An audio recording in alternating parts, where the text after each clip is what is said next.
Donc, bonjour Raphaël et Steve, nous sommes ensemble pour présenter un ouvrage collectif que vous venez de diriger sur l'œuvre de l'écrivain argentin Alan Pauls et qu'ont publié les presses universitaires de Bordeaux.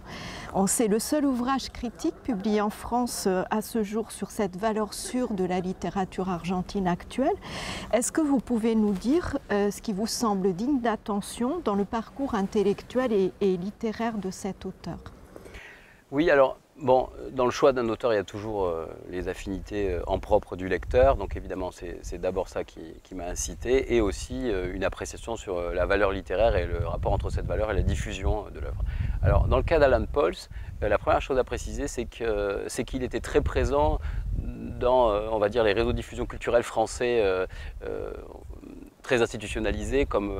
il est souvent sur France Culture, il était dans la presse à grande diffusion type Les Arocs ou Technicart. Et donc il y avait une jonction qui ne se faisait pas ou qui se faisait mal entre cet auteur qui avait quand même une visibilité qui était bonne dans le circuit médiatique, spécialisé bien sûr, mais circuit médiatique néanmoins, et cette image qu'il avait y compris à l'université d'un auteur un peu un écrivain pour écrivain, adoubé par ses pairs, mais d'accès difficile. Et donc, les deux facettes étaient un peu discordantes, et en tout cas paradoxales, et donc il s'est agi de faire un ouvrage, et les contributeurs s'y sont attachés en premier lieu, pour montrer que cet auteur est un auteur accessible, tout en étant exigeant. Alan Pauls a participé lui-même à cet ouvrage collectif avec un texte qui s'intitule « Doublé ». Alors, comment s'inscrit la problématique de la traduction, qui était une de ses premières activités, avec sa réflexion et sa pratique littéraire? Alors, ce texte, dont il nous a fait le cadeau, qui est un inédit, et c'est un auteur qui est assez rare dans ses productions, et d'abord une espèce de tribut à sa francophonie, puisque c'est sur effectivement l'hésitation entre le doublage et les sous-titres, avec toujours en arrière-plan une distinction sociologique entre un a priori, peut-être les gens cultivés préfèrent les sous-titres, et les classes populaires le doublage, et une espèce d'oscillation entre le fait de rédimer l'un et l'autre de ces deux catégories, les sous-titres et le doublage. Et donc, c'est en paraphrasant une citation de Virginie Despentes. Donc, si j'insiste sur ça, c'est que sa francophonie parfaite, comme ceux qui ont pu l'écouter sur nos ondes le savent, est à l'origine évidemment des premières activités de traduction. Et c'est vrai que, comme beaucoup d'écrivains latino-américains, leur assimilation de la littérature mondiale, leur ouverture à la littérature globalisée, s'est faite par le biais de cette activité. Pour lui, donc beaucoup d'auteurs français, activité qui menait de pair avec son activité qu'il a exercée très tôt de critique littéraire, puisqu'il a consacré très tôt un livre à l'écrivain argentin Manuel Puig. Alors, quelles sont ces autres influences et comment elles surgissent dans son œuvre à travers des motifs, des idées récurrentes? Alors on pourrait presque, c'est vrai, en tout cas pour la première partie de l'œuvre, dresser la généalogie des œuvres successives en fonction du parrainage ou de la tutelle littéraire ou théorique sous laquelle il se place. Alors c'est vrai du premier livre, qui s'appelle La pudeur du pornographe, qui est un livre de jeunesse, qui a été réédité récemment, et qui est typiquement sous influence, Georges Bataille, littérature un peu sadienne, une espèce de variation sur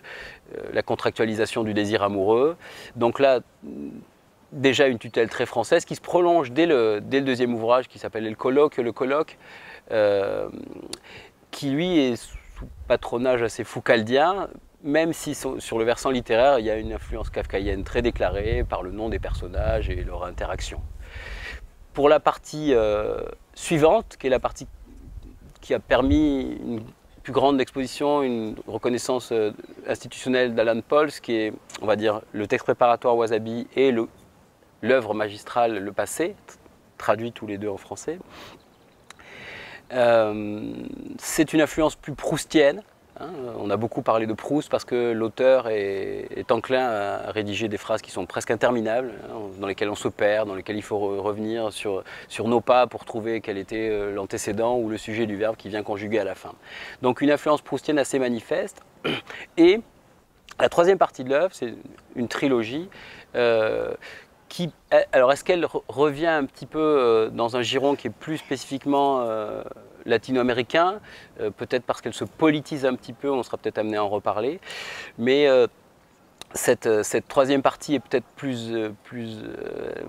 affranchie d'influence nominale et plus imprégnée d'un esprit un peu global, même si on voit que ressurgissent de façon résiduelle des linéaments du parcours théorique de l'auteur, puisque c'est un critique littéraire, mais qui a beaucoup fréquenté dans sa jeunesse et son adolescence, et d'ailleurs c'est ce que racontent un peu ses ouvrages, la théorie critique, la théorie marxiste. Voilà, un peu pour dresser le portrait, et auquel il faudra ajouter évidemment des grands prédécesseurs argentins, Borges, les quasi contemporains Piglia, pour créer une généalogie qui pourrait aussi inclure les gens qui l'ont adoubé, qui étaient ses pères et qui vivaient à la même époque que lui, comme Bolagne ou Villamatas. Alors, lui insiste très souvent sur quelque chose qui est une valeur littéraire pour lui, un but à atteindre dans son écriture, qui est la notion de distance ou distanciation. Est-ce que vous pourriez développer ce point? Oui, alors il y a plusieurs dimensions, parce que il y a d'abord une forme de suspicion sociologique à son endroit, parce que voilà, il n'est pas d'extraction populaire, c'est manifeste, et on pourrait croire à une forme de corrélation entre une littérature un petit peu dégagée des contingences politiques, des combats sociaux, en ramenant ça à une forme d'aristocratie. Bon, le rapprochement a déjà été fait pour lui et pour d'autres. Hein. Et donc évidemment, la distance fait sens du point de vue de cette distinction qui est la sienne, que le fait justement, pour articuler avec la réponse à la question que vous me posiez précédemment, qui fait sens par rapport au fait qu'on est un peu décontingenté de la thématique, du politique et du social, qu'on est un peu dans l'intimisme, dans la stylisation, c'est-à-dire dans une forme d'esthétique qui serait son propre but. Bon, tout ça fait sens avec une forme d'aristocratie. Évidemment, on vous dit, quand on n'a pas souffert des contingences du monde, on est moins à même et moins enclin à en parler. Donc la distance, c'est peut-être d'abord ça chez les lecteurs extérieurs à l'œuvre. Et après, c'est une forme de poétique aussi, parce que c'est vrai, et là peut-être on est un peu dissonant ou, par rapport à une forme de représentation culturelle de ce que c'est que le militantisme latino-américain, qui est fait de chaleur humaine, de cordialité, de combat, de solidarité. L'idée que voilà, les choses se font bien aussi dans une forme d'éloignement, que la distance c'est un point de vue peut-être plus serein, moins émotionnellement empathique, donc moins impulsif, quelque chose de plus réfléchi, donc c'est une espèce d'apologie d'une forme d'intellectualité, cette distance-là. Et après, il y a des arrière-plans philosophiques qu'il n'est pas lieu ici de développer, qui sont liés aussi au parcours théorique de Pauwels, qui a beaucoup fréquenté l'école de Francfort. Donc il y a toute une théorisation de la distance chez Adorno, notamment, qu'il a assez bien intégré. C'est un concept qui est surtout visible, palpable dans le premier des 3 livres de cette trilogie, Histoire des larmes, où la distance est vraiment thématisée. Bon, et du coup, il y a une forme de malentendu qui peut s'instaurer effectivement avec l'image de l'auteur, cet auteur un petit peu culte, un petit peu pour écrivain, un petit peu aristocratique par le style et par le fait de mettre à distance le politique, le réel, le référent. Le réel non, mais le référent, oui, en tout cas. Donc il a un célèbre ouvrage consacré à Borges, non? Oui, alors il est d'abord connu pour ses 2 textes primés, donc El Pasado, le roman, et le Factor Borges, qui a eu un effet, vraiment un impact saisissant dans le monde des études critiques, le petit monde, enfin pour Borges il n'est pas si petit, le petit monde des études critiques sur ce grand auteur, donc qui est très étudié, qui est Borges, qui a été de dédramatiser un petit peu cet auteur et ses projections, ses fantaisies théoriques, qui créait un effet d'intimidation qui était notoire et qui excluait du plaisir de sa lecture tout un pan de lectorat. Et donc lui, avec une intelligence saluée unanimement, il a un peu agencé, alors évidemment en investissant des thématiques qui lui étaient chères, pas propres parce qu'elles sont quand même héritées, mais chères, il a reconfiguré un peu ce que c'est que la poétique borgésienne, en y mettant un peu de lui, mais il a contribué à une lecture, on va dire, dédramatisée ou à un facteur intimidant moindre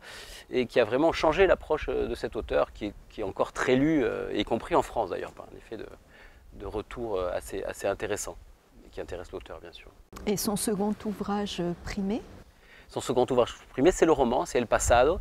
qui a reçu le prix Heraldé, qui est le nom du fondateur de la maison d'édition qu'il publie, qui est Anagrama, une grande maison d'édition qui est très prestigieuse. Alors, ce n'est pas celle qui vend le plus de livres en Espagne, mais c'est celle qui édite les auteurs latino-américains notamment et étrangers, de façon générale, les plus prestigieux. Hein, leur catalogue est vraiment voilà, éblouissant. Et donc, il a reçu, c'était au début des années 2000, le prix pour ce roman Fleuve, hein, qui est un roman de la stylisation, de ce que peut être l'ordinaire d'un couple après rupture, hein, donc une espèce d'après, de quelque chose qui n'est pas vraiment soldé ni digéré, avec bon, tout un tas de considérations ou d'un ensemble de projections. Je ne sais pas si on peut les réattribuer, les mettre en relation avec les études sur le genre, mais bon, qui les intègrent, prennent une certaine forme de distance vis-à-vis d'elles. Voilà, donc encore une fois, un terreau théorique très bien digéré, quasi invisible du texte, perceptible mais jamais envahissant, et qui est voilà, au service d'une prose, parce que c'est voilà, un effet vraiment, c'est un effet, comment dire, c'est un effet, ça a un impact, c'est un effet presque voilà, de sidération, l'écriture, les phrases d'Alan Pauls, elles ont un pouvoir de séduction qui est très grand, presque musical, et donc où on est emporté, et c'est la plupart du temps le cas, hein, où on se sent peut-être un peu exclu, et à tort, donc je crois qu'il y a aussi un effort pour lequel on peut inciter les gens voilà, à aborder les ouvrages sereinement, si on devait jouer contre l'intimidation aussi, comme lui l'a fait pour son grand prédécesseur argentin. Et est-ce que vous pourriez dire deux mots pour conclure sur les projets d'Alan Pauls qui sont publics? Alors les projets publics, donc quand il était venu pour le colloque dont ce livre est en partie le prolongement, il avait lu un extrait d'un ouvrage qu'il avait annoncé déjà quelques années auparavant, qui est un ouvrage consacré pour faire le lien entre sa cinéphilie, puisqu'il est très cinéphile, il a beaucoup d'activités dans le champ de la cinéphilie, critique, scénariste, il a même présidé le jury du festival latino-américain de Biarritz, c'était en 2015, l'année où il est d'ailleurs venu à Bordeaux. Donc pour faire le lien avec sa cinéphilie, qui est vraiment l'autre matrice, ou l'autre, voilà, oui, de ce qui l'intéresse, un livre qui est consacré au cinéaste chilien Raúl Ruiz, donc cinéaste chilien mais très francophile, puisqu'il a fait la quasi-intégralité de sa carrière en France. Il a fait jouer beaucoup Melville Poupeau notamment, il a adapté Flaubert, bon, un grand cinéaste, bon, très élitiste, hein, qui n'est pas un cinéaste de grande diffusion. Donc ça, c'est un des deux projets qu'il a, mais celui-là, il a l'air assez formalisé parce qu'il en a lu des extraits. Il devait être publié dans une maison d'édition chilienne, mais pas de nouvelles, et un roman qui s'annonce, mais de façon moins précise, hein, à l'horizon 2019. Début 2019, début février peut-être. Et là, apparemment, une fiction, parce que voilà, c'est les gens qui l'étudient et le lisons et la pression, ce qui fait quand même un petit nombre, ou même un nombre conséquent. Maintenant, nous attendons avec la plus grande impatience. Merci. Merci à vous.